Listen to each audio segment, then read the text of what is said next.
تو سر یہ مختصر سیرت الرسول، میں نے کہا جی آپ نے یہ پڑھی ہے؟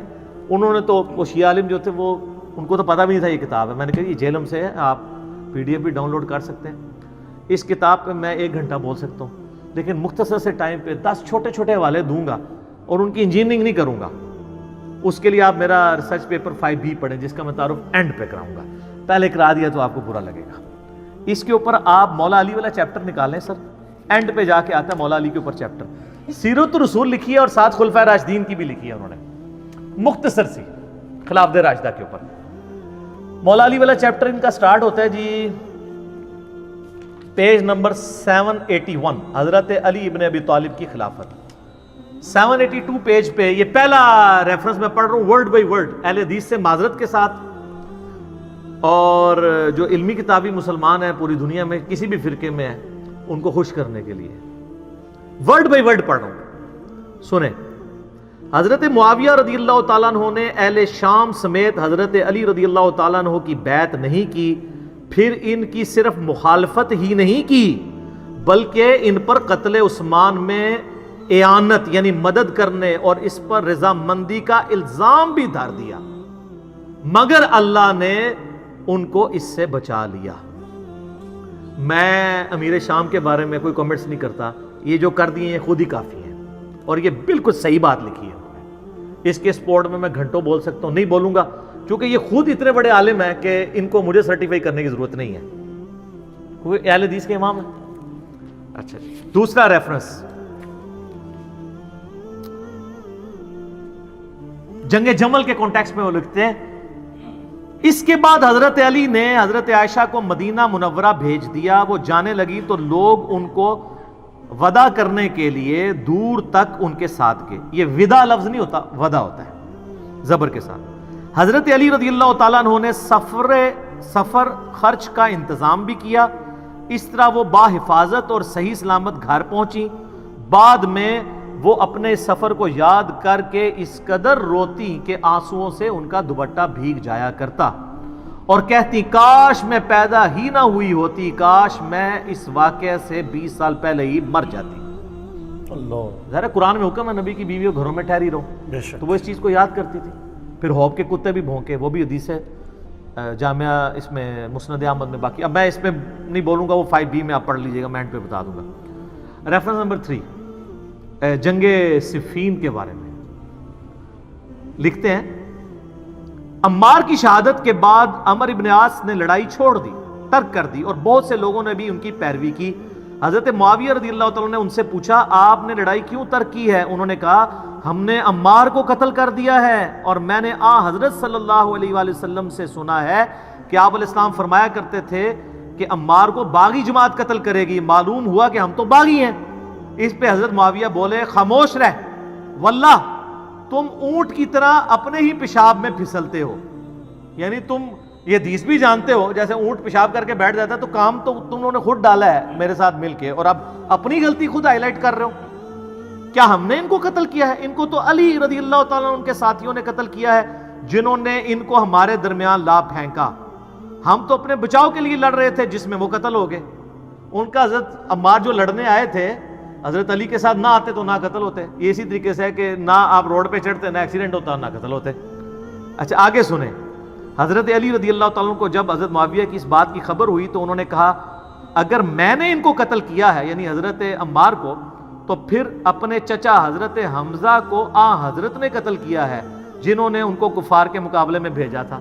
اے پھکی دیتی اینٹی وینم الزامی جواب کہ اگر حضرت حمزہ حضور کی طرح لڑتے ہوئے مارے گئے ہیں تو کیا حضور نے قتل کروایا ہے؟ کبھی کافروں کے مقابلے میں بھیجا؟ اگر عمار کو میں نے تیرے مقابلے میں بھیجا ہے، امیر شام کے مقابلے پہ، تو مجھے تم قتل ٹھہرا، یعنی وہ اینٹی وینم والا جواب دیا. چوتھا ریفرنس جنگ نہروان کے بارے میں. یہ وہ باتیں جو پبلک کے سامنے نہیں کرنی چاہیے، لیکن یہ کی ہوئی ہیں، انہوں نے پرنٹ کر رہے ہیں، مفت بانٹ رہے ہیں. جنگ نہروان خوارج کے خلاف وہ کہتے ہیں کہ کافی انہوں نے ڈسکشن کی ہے. اس میں لکھتے ہیں ابو سعید خدری کہتے ہیں کہ میں نے رسول اللہ صلی اللہ علیہ وسلم سے سنا تھا خوارج کے بارے میں، وہ جو بخاری مسلم کی حدیث ہے کہ وہ دین سے ایسے نکل جائیں گے جیسے شکار سے تیر اپنے شکار سے نکل جاتا ہے. اینڈ وہ کہتے ہیں میں گواہی دیتا ہوں، یہ بھی بخاری مسلم دونوں میں، کہ علی نے ان کو قتل کیا تھا اور میں بھی ان کے ساتھ شامل تھا. انہوں نے اس آدمی کو لانے کا حکم دیا جس آدمی کے بارے میں بخاری مسلم میں آتا ہے کہ ان کا سرغنہ وہ ہوگا کہ جس کا ایک بازو کٹا ہوگا اور اس کی جگہ گوشت کا ایک لوتھڑا لٹک رہا ہوگا. تو اس کی لاش 3 دفعہ ڈھونڈی گئی, بخاری مسلم میں آتا ہے, نہیں ملی. پھر حضرت علی خود گئے اور لاشوں میں سے نیچے سے نکالی. تو وہاں پھر صحابہ نے نعرہ لگایا کہ حضرت علی حق پہ ہیں, کیونکہ نبی علیہ السلام نے پہلے ہی فرمایا تھا کہ یہ ان کے سرغنہ کی نشانی ہوگی. پھر وہ کہتے ہیں کہ صحیح مسلم میں حضرت ابو بکر رضی اللہ تعالیٰ عنہ سے مروی ہے کہ اگر وہ فوج جو خوارج سے لڑے گی اس کے ثواب کو جان لے جو حضرت کی زبانی ان کے لیے مقرر کیا گیا ہے تو وہ مزید عمل کرنے کی ضرورت ہی محسوس نہ کریں اور اسی پر بھروسہ کر لیں. یعنی خوارج کے خلاف لڑنا اتنی بڑی نیکی ہے کہ اس کے بعد خارجیوں کے خلاف لڑنے والوں کو اور کوئی نیکی کا کام کرنے کی ضرورت نہیں. جیسے بخاری مسلم میں آتا ہے کہ اہل بدر کی ہر غلطی معاف ہے, اس طرح خوارج کے خلاف جو حضرت علی کے ساتھی تھے ان کے بارے میں مسلم شریف انہوں نے ویسے لکھا حضرت ابو بکر سے مروی ہے, وہ حضرت علی سے ہی مروی ہے. اور اس کے سٹارٹ میں حضرت علی وہ بھی کہتے ہیں کہ مجھے آسمان سے زمین پہ گرا دیا جائے میں یہ برداشت کر لوں گا, لیکن یہ برداشت نہیں کروں گا کہ میں کوئی ایسی بات کروں جو میں نے خود رسول اللہ سے نہ سنی اور میں تمہیں بیان کروں. یعنی حدیث معاملے میں اتنی احتیاط صلی اللہ علیہ وآلہ وسلم. 5واں ریفرنس یہ کہتے ہیں نا وہ حضرت عثمان کو عبداللہ ابن سبا اور پتہ نہیں کوئی یہودی پارٹی تھی آل امیہ کو بچانے کے لیے. میں نے بخاری مسلم سے ثابت کیا ہے آل امیہ کی وجہ سے حضرت عثمان شہید ہوئے ہیں, ان کے گورنروں کی وجہ سے. انہوں نے حضرت عثمان کا چیپٹر پڑھے, کہیں نہیں ڈالا عبداللہ ابن سبا کا نام تک نہیں لکھا. الٹا حضرت علی والے چیپٹر میں انہوں نے بتایا کہ یہ جو حضرت علی کی شان میں غلو کرنے والے رافضی تھے وہ حضرت علی کے دور میں نکلے ہیں. اس کے اوپر پورا چیپٹر انہوں نے بنایا ہے. فرقہ غالیہ کا خروج, حضرت علی کے زمانے میں ایک غالی فرقہ پیدا ہوا. کرتے کرتے نا اینڈ پہ وہ لکھتے ہیں کہ حضرت علی نے اپنے غلام قمبر کو بلایا اور پھر انہوں نے جو ہے نا وہ ان لوگوں کو آگ میں جلا دیا جن لوگوں نے حضرت علی کے لیے الوہیت کلیم کی تھی, جس کی باقیات آج کل یہ نصیری ہیں. اور پھر وہ بخاری میں آتا ہے نا کہ حضرت ابن عباس تک بات پہنچی تو کہتے کاش حضرت علی ایسا نہ کرتے, کیونکہ یہ سزا آگ میں جلانے والی اللہ کے ساتھ خاص ہے, مخلوق نہیں جلا سکتی. تو حضرت علی نے کہا کہ ابن عباس نے سچ کہا. اور ابو داؤد میں ہے کہ انہوں نے کہا کاش مجھے یہ پتا ہوتا پہلے. یعنی حضرت علی نے جان بوجھ کے ایسا نہیں کیا تھا, لیکن حضرت علی کا غصہ اتنا تھا کہ مجھے خدا کے مقابلے پہ ٹھہرا رہے ہیں, تو انہوں نے ان کو قتل کی وجہ آگ میں جلوایا تھا.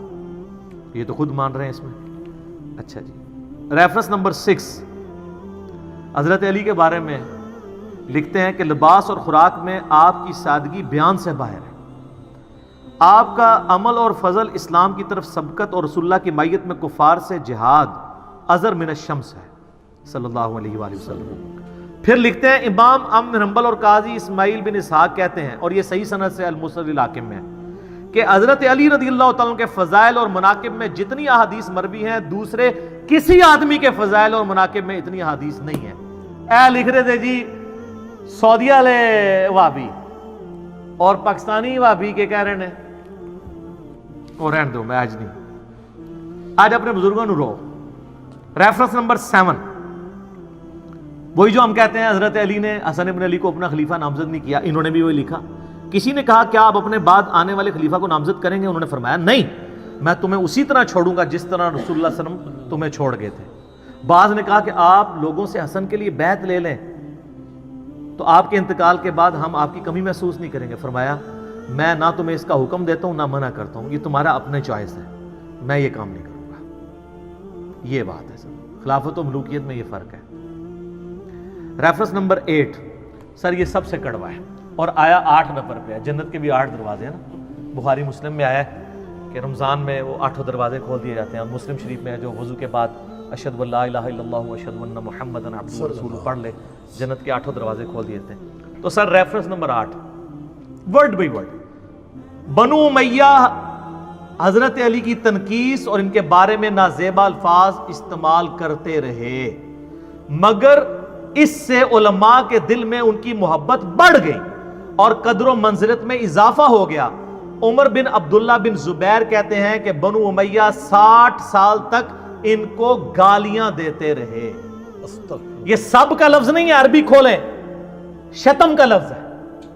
سب کا ترجمہ تنقید بھی ہو جاتا ہے نا, اس لفظ کا نہیں ہوتا سب و شتم جب بولتے ہیں. اور یہ نہ سمجھے کہ یہ انہوں نے کہانی لکھی. سر صحیح مسلم 6229 حدیث لعن اللہ ابا تراب کہتے تھے, ابو تراب علی بن ابی طالب پر لعنت, یہ لفظ بولتے تھے نعوذ باللہ آل امیہ. تو یہ آپ کے بزرگ ٹھیک لکھ رہے ہیں. 60 سال تک ان کو گالیاں دیتے رہے مگر ان کا کچھ نہ بگاڑ سکے، بلکہ ان کی شان پہلے سے بھی بلند ہو گئی. آگے الفاظ بڑے سخت ہیں. دین نے ایک عمارت کھڑی کی جس کو دنیا نے گرا دیا. وہ کہتے ہیں مولا علی کو اللہ نے کھڑا کیا دین کی عمارت کے طور پہ. یہ دنیا کے جو پرستار تھے نا آل امیہ، انہوں نے اس کو گرانے کی کوشش کی، لیکن دنیا کچھ نہ بنا سکی مگر جو کچھ بنایا اس کو بھی منہدم کر دیا. وہ کہتے ہیں آل امیہ کے پلے کوئی شے ہے بھی تھی نا، وہ بھی انہوں نے گوا دی. حضرت علی کو یہ کی تنقید نہیں کر سکے. ہر طرف علی علی ہو رہی ہے. وہ سر ناسبیوں کی مسجد میں بھی 4 خلفاء کے نام لکھے ہوتے ہیں، پیچھے کیا رہ گیا؟ علی کو کون نیچا کر سکتا ہے؟ ناسبیت کو ہوا دینے والے لوگ بھی حق 4 یار کہتے ہیں، حق 5 یار نہیں کہتے. اس سے بڑی کیا جیت ہوگی سیدنا علی کی. سیکنڈ لاسٹ ریفرنس نمبر 9، وہی حدیث لکھی ہے ابو داؤد ترمذی کی کہ میرے بعد خلافت 30 سال تک رہے گی. اس کے کانٹیکسٹ میں لکھتے ہیں اور حضرت علی کی خلافت 4 سال اور 8 مہینے ہے. اس کو حدیث میں 30 سال اس لیے کہا گیا کہ اصل مدت اس کے قریب قریب ہے، یا حضرت حسن رضی اللہ تعالیٰ عنہ کی مدت خلافت کو اس میں شمار کیا گیا ہے کیونکہ وہ اس کو مکمل کرتی ہے. وہ کہتے ہیں حضرت حسن کے جو 6 مہینے ہیں وہ ملا کے یہ 30 سال پورے ہوتے ہیں. اور یہ تو ابن تیمیہ نے منہاج السنہ میں لکھا ہے کہ ربیع الاول میں نبی علیہ السلام کی وفات ہوئی 11 ہجری میں، اور ربیع الاول 41 ہجری میں صلح حسن ہوئے. حضرت حسن کی صلح پہ 30 سال پورے ہوتے ہیں. تو خلیفہ راشد 5 ہیں، ابو بکر، عمر، عثمان، علی، حسن ابن علی. اور یہ محمد بن عبد الوہاب صاحب کے بیٹے بھی یہ بات مان رہے ہیں اور لکھ رہے ہیں. آخری ریفرنس ہے خلافت حسن کے اوپر انہوں نے چیپٹر باندھا ہے. اس کے بعد صلح حسن کے اوپر انہوں نے اس کے اوپر کنکلوڈ کیا ہے اور حضرت حسن کا خطبہ نقل کیا ہے جو انہوں نے معاویہ سے صلح کے بعد دیا تھا. اس خدا کا شکر ہے جس نے ہمارے ذریعے تمہارے پہلوں کو ہدایت بخشی. یعنی انہوں نے کہا کہ تمہارے باؤ اجداد کو اللہ نے ہم بنو ہاشم کے ذریعے ہدایت دی اور ہمارے ذریعے تمہارے پچھلوں کا خون بند کیا. آج بھی ہم نے ہی قربانی کی ہے اور اپنی مسند چھوڑی ہے، قتل و غارت سے بچایا ہے تمہیں. وہ دوزخ کی آگ سے بچایا تھا اور یہ دنیا کی آگ سے بچا لیا. سب سے بڑی دانائی پرہیزگاری ہے اور سب سے بڑا عجز بدکاری ہے. پھر میرے اور معاویہ کے درمیان جو اختلاف پڑ گیا تھا قطع نظر اس سے کہ وہ حق پر تھے یا میں حق پر، میں امت محمدیہ صلی اللہ علیہ وسلم کی مصلحت اور ان کے خون بند کرنے کے لیے اپنے اس حق سے دستبردار ہو گیا ہوں. اور بخاری میں بھی یہ حدیث ہے میرا یہ بیٹا سید ہے، اس کی وجہ سے صلح ہوگی. اس میں امپلائڈ ہے کہ سامنے والا ہٹ درمی پہ ہوگا. اس کی وجہ سے صلح ہوگی، اس کی وجہ سے نہیں. یہاں کہتے ہیں جی ان کی وجہ سے صلح ہوئی ہے، نبی اسلام فرما رہے ہیں اس کی وجہ سے ہوگی. یہ اپنی پوسٹ چھوڑے گا.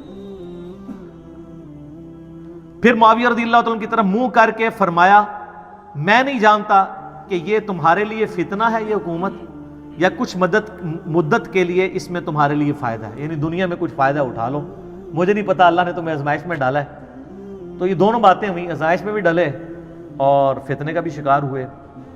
اور یہ حقائق اگر آپ کو جاننے ہو تو دنیا میں ایک پمفلٹ ہے جس کا عنوان ہے 5B ریسرچ پیپر. سر یہ واقعہ کربلا کا کہانی پس منظر نہیں، حقیقی پس منظر 72 صحیح الاسناد احادیث کی روشنی میں، جس میں 200 سے زیادہ حدیث ہیں. 72 کا ٹائٹل میں نے شہدائے کربلا کی نسبت سے لیا. ایک نمبر پہ کئی حدیثیں ہیں، مثلا 33 نمبر پہ 8 حدیثیں ہیں، 8 طرق غدیر خم کے. سیدنا عمر کی شہادت سے لے کر شہادت حسین تک پوری اسلامک ہسٹری کور ہوئی ہے. حقیقی خلفائے راشدین کون ہیں، جنگ جمل، صفین، نہروان، شہادت عثمان کے اصلی اسباب، صلح حسن، حضرت معاویہ کا دور ملوکیت، یزید کی ولی عہدی اور شہادت حسین ابن علی رضی اللہ عنہم اجمعین وعلیہم السلام اجمعین. یہ الحمدللہ عربی میں بھی ہے، اردو میں بھی ہے، ہندی میں بھی ہے، انگلش میں بھی ہے. ہماری ویب سائٹ ahlsunnatpak.com پہ آپ ریسرچ پیپرز والے پورشن سے مفت ڈاؤن لوڈ اس کا PDF کریں، گروپ میں رابطہ کر کے واٹس ایپ کے ذریعے PDF منگوا لیں. اس میں اکثر حدیث بخاری مسلم سے ہیں، تحکیم کی ضرورت نہیں. اور جن پہ تحکیم کی ضرورت تھی میں نے دور حاضر کے بڑے بڑے محدثین شیخ البانی رحمہ اللہ تعالی، شیخ زبیر علی رحمہ اللہ تعالی، شیخ شعیب ارنوت رحمہ اللہ تعالی، شیخ سلیم اسد اور غلام مصطفیٰ ظہیر حافظہ اللہ تعالی من الجنت والناس، جو زبیر علی زئی صاحب کے باغی شاگرد، لیکن تحکیم تو لگا بیٹھے ہوئے ہم اور ہم نے اس میں ڈالی ہوئی ہے. اور باقی لوگ میں تو مطلب اولو العلم قائما بالقسط ہوں الحمدللہ، جس کی جو پازیٹیو چیز ہے وہ پروموٹ کروں گا، سب کی تحکیم کے ساتھ ہے، اور یہ خیالی پس منظر نہیں ہے، احادیث کی روشنی میں ہے۔ یہ صلاح الدین یوسف صاحب کی جھوٹی تاریخ یا وہ سنابلی کی لکھی ہوئی جھوٹی تاریخ نہیں ہے، احادیث ہیں، جو کہ خلافت و ملوکیت مولانا مودودی رحمہ اللہ تعالی کی کتاب کا حدیثی دفاع ہے، حدیث کی روشنی۔